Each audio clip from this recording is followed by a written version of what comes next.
I've been playing this little Tamagotchi little thing that my sister gave me. And my little guy's going to the hospital because I've been too busy filming.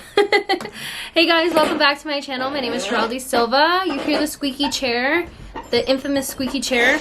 Thank you guys so much for coming back to my channel. If you guys don't know who I am, my name is Geraldine Silva and I make videos all about business, beauty, finance, and organization. So if you like that type of genre, go ahead and subscribe to the channel if you haven't already. So please hit the notification bell so you do know when I do upload, and follow me on all my social media. I'm at Geraldine Silva and a Babe Manager. Let's go ahead and get started with today's video.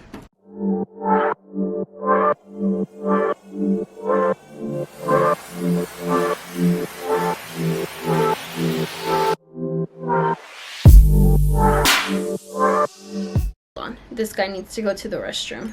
Okay. Hopefully he'll be good for this video. You hear that? That's him being happy. Okay, so today's video is going to be all about how to buy your first car. I bought my first car at the age of 21. So, well, actually, I think I was 22. I bought my first car at 22 years old. How exciting is that? Yeah, I bought my first car at 22 years old. So that's pretty exciting. So today's video is going to be all about how to buy your first car. I bought my first car at 22 years old, and I'm also a single mom. So it was all me. I had to do everything. If that, you know, resonates with any of you guys, that you have to do it all by yourself as well. If I can do it, you can do it. Trust me. So we're going to be talking all about the steps that I took in order to get the best deal, in order to get the car that I did. I got a Lexus ES300. My baby, I love her so much. She's so luxurious. She's so beautiful, like chef's kiss. She is gorgeous and I love her so much. So I'm going to be teaching you guys what I did in order to get to where I was to be able to financially pay for the car and to continue paying for the car when I did, and what I did to like find the best deals and how to budget for it, basically. So like I said, I was 22 years old when I began searching for my new car, but a little backstory, I actually didn't start saving for the car until I was 18 years old. So I was working at Domino's as a manager there, and I was driving my dad's Toyota Camry at the time. But with that car, I knew I was going to give it to my sister when she graduated high school. So I had about 2 years before I knew I was going to give her that car and buy myself a newer car, because I wanted to buy my first car. So my dad let me have his car for that time being, so I drove that for a while.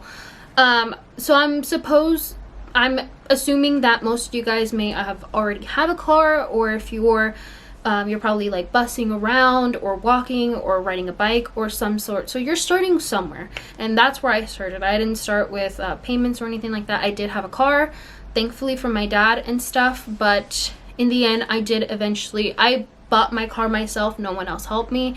I did it all myself. The only thing that I will tell you is that my mom co-signed with me because my credit score was okay back then. I think it was like, my credit score was like around 640. It's gone up now, obviously, as time went by, but back then it was okay. I was working on it, but it was okay. But she co-signed with me so I could get a better deal. So that everything else I paid for myself. I wasn't making any money on YouTube. It was all minimum wage jobs. And not only that, because I would also, but we'll talk about it more, it was also other money that I saved up and I made sure to save. So this is going to be for you college students as well, because very important. But if you aren't in college and you're just saving up during minimum wage, I did it the same way too. So no worries, I had two different worlds combined together, and that's how I got my job. So, tip number 1 is to budget your expenses. How much are you spending a month? That's very important. It's important to know where you're standing right now. Do you even have a budget to even save up for a new car? That's really important. You need to recognize where you are right now. You need to recognize, where do you stand today? What is your financial situation looking like? Do you even have any type of money to save, and how long do you want to be saving? That's another thing. If you need it quickly, then it's not good. Probably That's going to depend on your budget. How quickly do you need to save up money, and how quickly do you need the car? You need to recognize, where do you stand today? What are your finances? So I suggest you look up budgeting videos. I suggest you looking up articles on budgeting, or signing up for any free workshops or webinars about budgeting and stuff. Maybe eventually in the future I will create a budgeting video, but you need to see, where do you stand today? How much could you save for that car, whatever car it is that you want, and we'll talk about that next. But budget, see how much you can save a month, see how much you can take away from the excess amount of things that you're probably spending. So maybe if you're spending a little too much on clothing, maybe you can cut that off. You're spending a little too much on entertainment, maybe you can cut that off. See where you can make adjustments with your budgeting, with your finances. And you should already be doing this. It shouldn't be like the first step because you should already be doing this. You should already be budgeting, just because it's essential in order for you to live your day-to-day life, because if not, then how are you paying for your everyday living? So budgeting should already be worked out. If it hasn't, it's okay. We always start somewhere. So budget, see where you stand today. So number 2, research the car you want. This is so important, and I researched the heck out of my car. So you need to research first the brand, reputation the brand has, because some car brands are not the best to buy from. So you got to watch out for that. And I'm looking at you, Hyundai.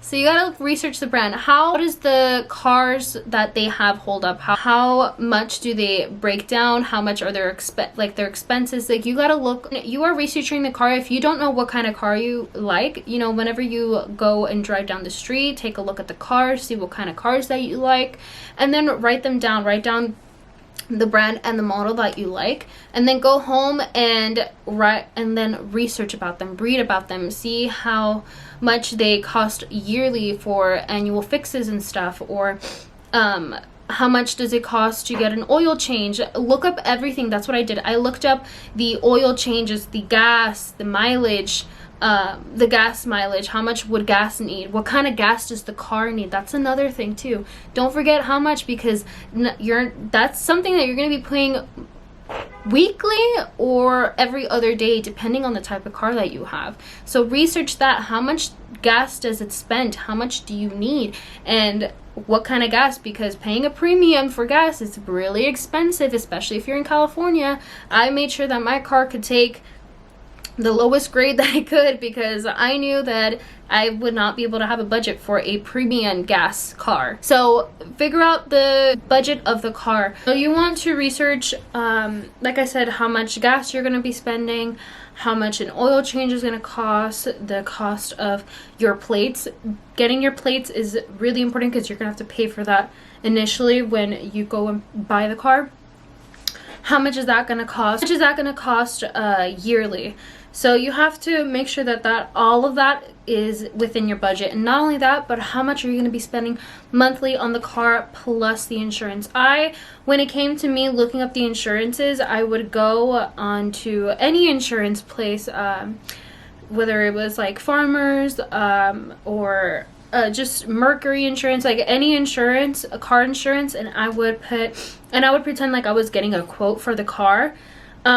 So I would do it for each car. So I put in a quote of how much I would be paying for the car that I had, for the other cars that I was looking for, and just seeing how much I would be paying for each car and which one would be the best deal that I would get. So I would really say, you know, write down the list of the cars that you want, and then keep track of how much you're going to be spending annually on the car, monthly on the car and stuff, and how much maintenance and all of that is going to cost, because all of that is, you know, you have to budget for that. Once you get the car, you're going to have to budget for that, of course, to make sure that that you're not overly spending and it's not over your budget, and it's something that you can afford. We're not trying to get something that we can't. It's something that we can afford. Another thing that you want to research is the year, the kind of year that you want, the kind of model, the color, and all of that. And Blue Book is really good. Kelly's Blue Book is really good on figuring out how much does your car supposed to cost, like what's the average cost or how much your car should cost. That's a really good place to look for when it comes to researching about that car. So make a list of all the things that you make, a list of all the cars that you like, write pros and cons list of why you like each and every single car, and then you know, you don't have to make a definitive decision right now. Just have a overall estimate of how much you're willing to spend for the car. Number 3, this is important too, is to write your non-negotiables.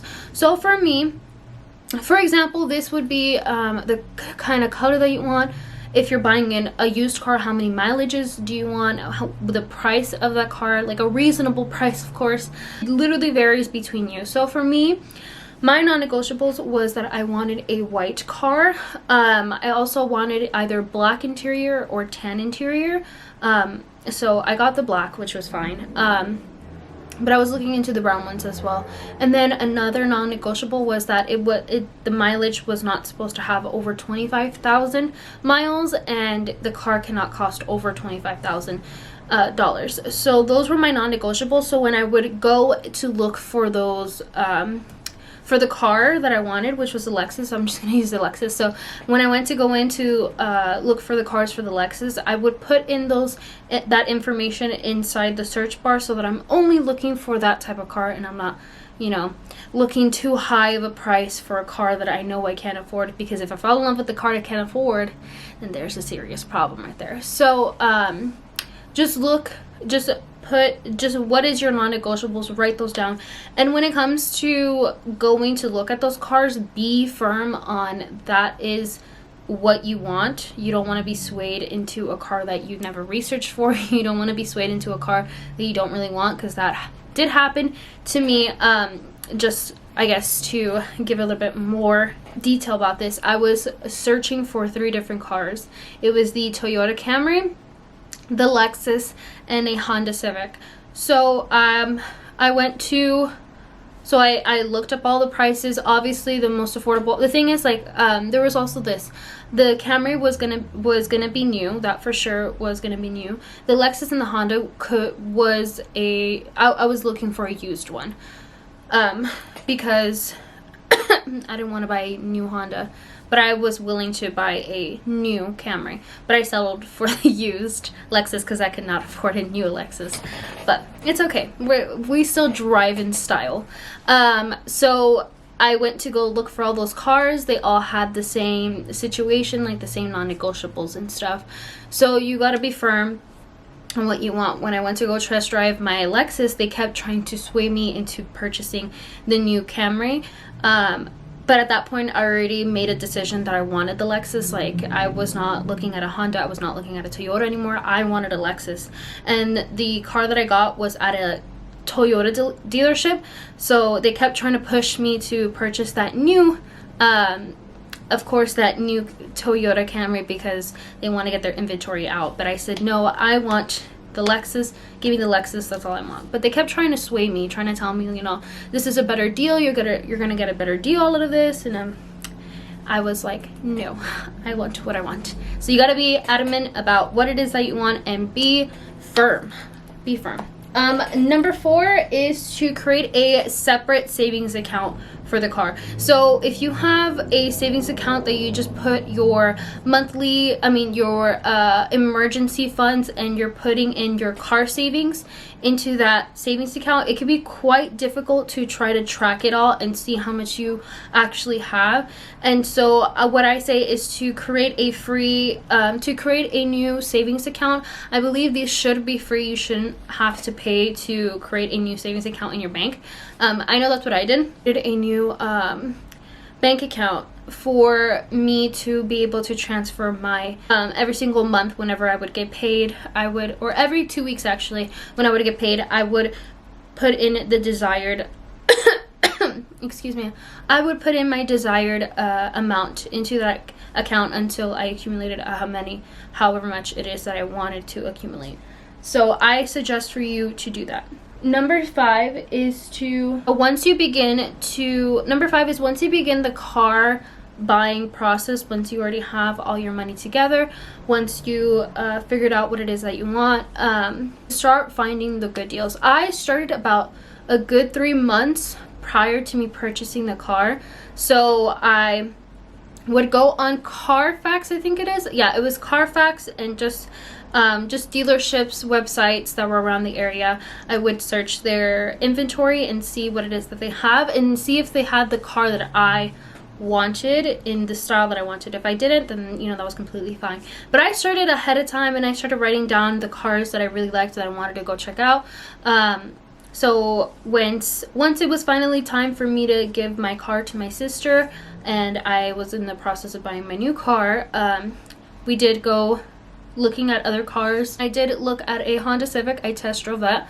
Another thing too, another tip, make sure to test drive your car, every single car that you want, because you don't want to be left out on a car that you wish that you could have had and you didn't test drive it, and now you're stuck with the car that you don't really like. So make sure to test drive all the cars. Like, it does not hurt for you to test drive, and it doesn't cost you anything to just look around and shop around for the car you want. Like, don't feel obligated to make a deal with the dealership if you're gonna go and test drive. It's not an obligation. You can go and test drive it if you want to, and just say that you're just looking and stuff, just to get an idea of how the car would drive. So when I was searching, how I made the decision that the Lexus was the car that I wanted was because I test drove the Honda Civic and I did not like it. It was nothing special to it to me.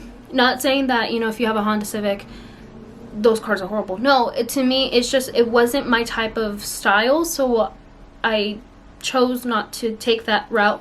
And then when I test drove the Camry, it was really nice. It was new, obviously, but I'm like, am I really gonna be satisfied with having this Camry?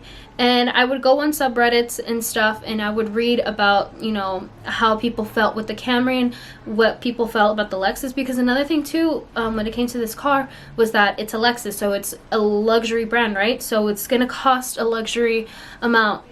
But one thing that someone said in a subreddit that really resonated with me and really made me feel confident in my choice of purchasing the car was what they said. If you're looking, you know, if you're kind of in the same realm of where I was, they said whenever you pull up, if you have a Camry, let's just say, you know, because I was gonna buy the Camry, they said, like, if you pull up in a Camry next to a Lexus, you're gonna wish that you had that Lexus, but like, more than likely, if you have the Lexus, you're not gonna wish that you're gonna have a Camry. And I'm like, you know what, that's true, because you're always gonna desire the more luxury car, and when you have the luxury car, you're not really gonna look at it like an under brand. Not saying that Toyotas are bad or anything, because my family, every single one of them has a Toyota. And not only that, but a Lexus is part of Toyota. So not that far apart of a family. They're literally the same brand. It's just the label on it. But I thought that was true. I was like, you know what? That I want the Lexus because I want the feel of luxury without the price tag, essentially. And so that's what made me decide. I was like, you know what? I know me, and I know if I have a Camry and I pull up next to a Lexus, I'm going to feel sad because I didn't get the car. But if I drive next to a Camry in my Lexus, I'm not really gonna feel that sadness. And to this day, I've never thought of like, oh man, I should have gotten the Camry. So I think I made a pretty good decision. But that could go with any car. You know, if you're thinking about buying a Kia and you really want a Hyundai, don't get a Hyundai, just saying. If you pull up to that car, maybe you would want that car, but you never test drove it, because, you know, you just test drive every single car, make sure you do all your research for that. I guess like an extra little tip for any college students that are out there. Do not, if you are in the search of buying a new car in the future, please, for the love of God, do not spend your FAFSA money on dumb things. Let me repeat that again. Do not spend your FAFSA money on dumb things. I have heard so many stories on people using their FAFSA money to go shopping, to go buy tickets to a concert, to go on vacation. That's all nice and dandy. But at the end of the day, Like, if you need a car, save up for the car. If you are not in the works of doing any of that, like whatever it is that you are working towards, whatever it is that you're saving for, use that FAFSA money. If you're not going to use it for books, if you don't need it for school, use that money to save up for whatever it is that you need. I did that. That's how I was able to accumulate so much money over time, because I saved everything. And not only that, but this could apply to like anybody too, but save your taxes as well. Don't spend your taxes on dumb things like buying yourself a Gucci bag. I was that person, but I had the money for it.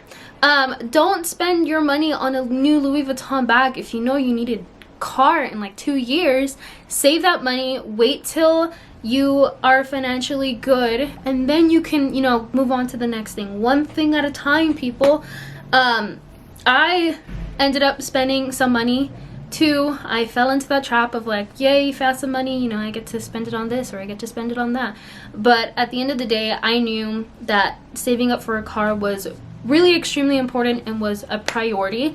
And that's how I was able to get a luxury car as a single mom, because I saved up my financial aid. I knew in the back of my head that if I spend this money now, I'm not going to get it back later. That I'm not making this X amount of money every single year, and I'm not saving that much money every single year. So I know if I put that money aside into a savings account, I already have a good foundation. I already have somewhere to start, and I could just build upon that wealth, basically. So please, for the love of God, stop spending your FAFSA money on dumb things. Get yourself a car if you need a new car, or whatever it is that you need. If you need to pay off a credit card because you wrecked it up, pay that off. Stop spending money that you don't need to. So that's the end of this video. I hope this made sense. I hope this was helpful. Don't forget to subscribe to my channel if you haven't already. Also click the notification bell so you do know when I do upload, and follow me on all my social media. I'm at Jolly Silva, NFA Manager. Thank you guys so much for watching, and I'll catch you guys later. Bye. Mwah.